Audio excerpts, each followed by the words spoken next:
Hi everybody, welcome to the show.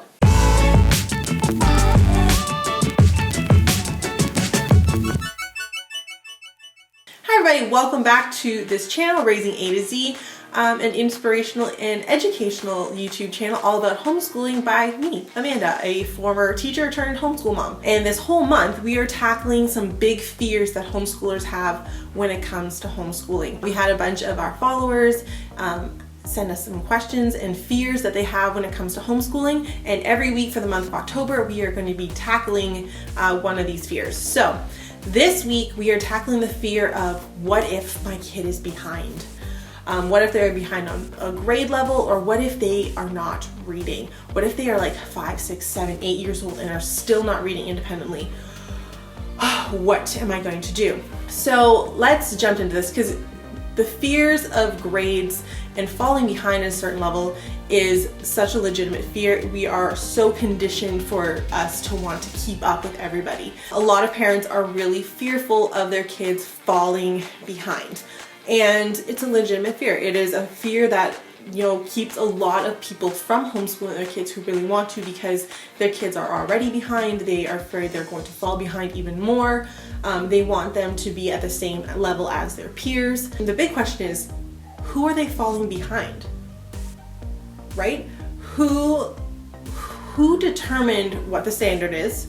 Who determined what is being taught and when? And who is determining that our children are behind? For the most part, grade levels are pretty arbitrary. What is being taught in one grade versus another, it's not necessarily something that's supported by like psychology and science. It's just what is supported by the timeline.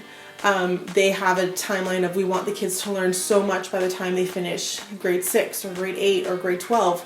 And so if we divide it up across all these years and all these different strands to try to give everyone kind of a balanced education, then that's kind of how they get what their markers are. It's not necessarily what is supported by science. The goal of public education is to expose kids to as much material as they can across a variety of subjects and across a variety of strands, so that kids hopefully will find something that will kind of speak to them and that they will have the basic requirements to function in society.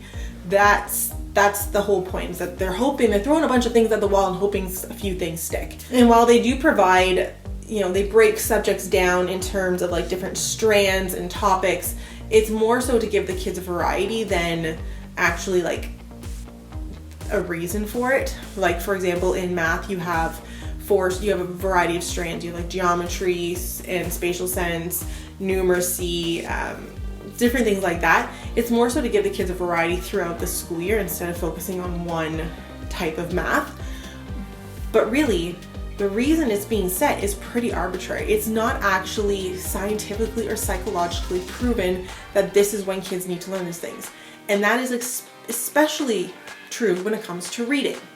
Reading is the perfect example of how the public system is not set up according to what is best for kids when it comes to reading.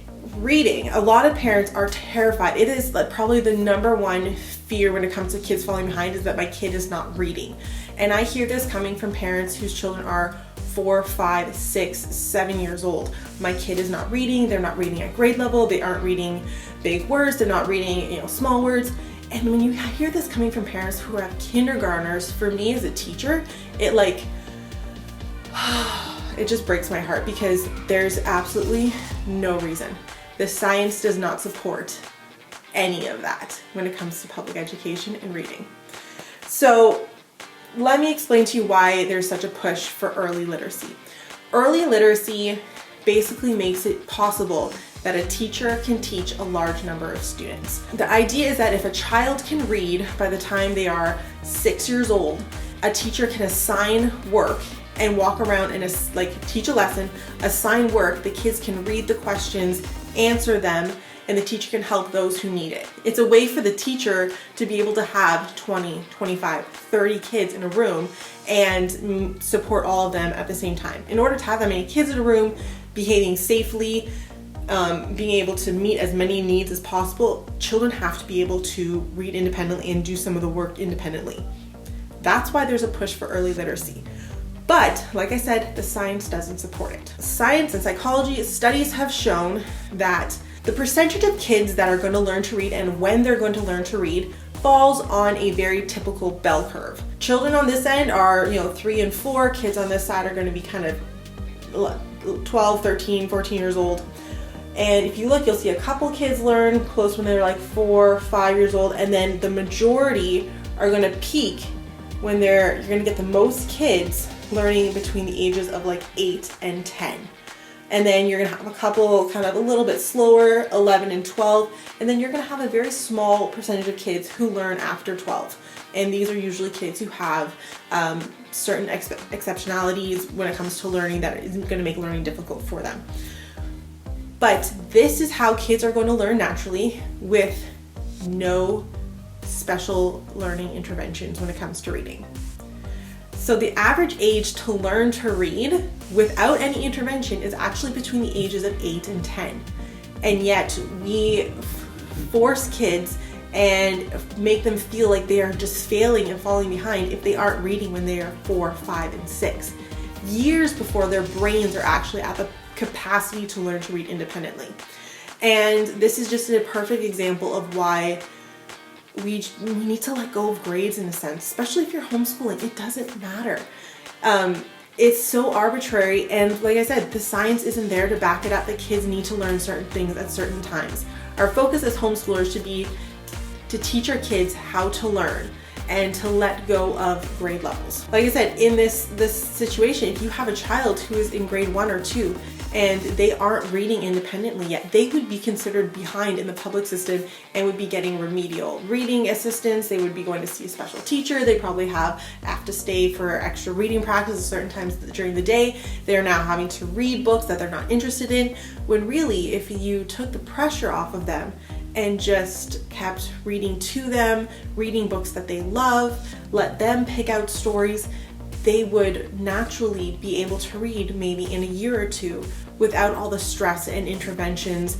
And then they probably will also develop a love of reading rather than reading being such a bore and such a task for them, because every time they pick up a book, they're just weighted down with like, okay, here we go. I gotta read this book again.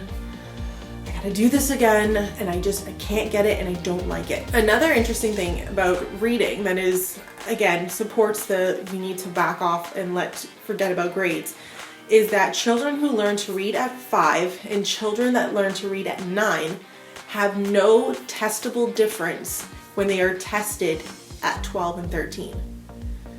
So there's no psychological or educational or intelligence benefit to a child who is learning to read at 5 and a child who learns to read at 9, because part of reading has to do with like emotional maturity. And so it's okay if kids don't learn to read till they're 9. It's great if they learn to read at 5, like great for them, but there's no actual testable benefit to them as they get older. So let's just let the whole grade thing go. Focus on what your kids are interested in. Make sure that you're challenging them to what is appropriate for them. But it's okay if they're at different levels. For example, in our house, Alexi is very much kind of like, she's starting to write words. She copies words, which I guess technically, according to standards, would put her at like a late SK, which would be right on track. But when it comes to math, she's like, loves it and is like gung-ho for math. So she's almost done grade 1 math right now, even though she's only 5. So instead of focusing on what is the grade level, focus on what your kids are interested in. And sometimes they'll be ahead by a grade level, sometimes they'll be lower by a grade level, or a couple low, it doesn't matter. As long as they are going at their own pace and that they are enjoying what they're doing and that they're learning what is good for them, that should be our focus as homeschoolers. I hope this gives you some confidence when it comes to grades and when it comes to reading, that we really need to kind of back away from the whole keeping kids in boxes and in grade boxes situation. And I hope that it gives you confidence that if your kids are behind, it's okay. They will catch up. They will a ghost outside. Jeez. It's like, who's outside? That is your ghost on the thing. Like I said, behind who. And let's focus on what is like scientifically founded, which is kids will learn what they need to learn when they are ready, and focus on following their strengths and their passions and teaching them how to learn rather than making sure they check the boxes and fit into little arbitrary grades. So if you like this video and you want to see more videos from us, please consider subscribing and clicking the bell. Follow us on Instagram and Facebook, where I put out stuff like this all the time, tips, tricks, information, what's working for us, what might work for you. We put it out on Facebook and Instagram pretty much every day. Thanks so much for watching, and we'll see you guys next week.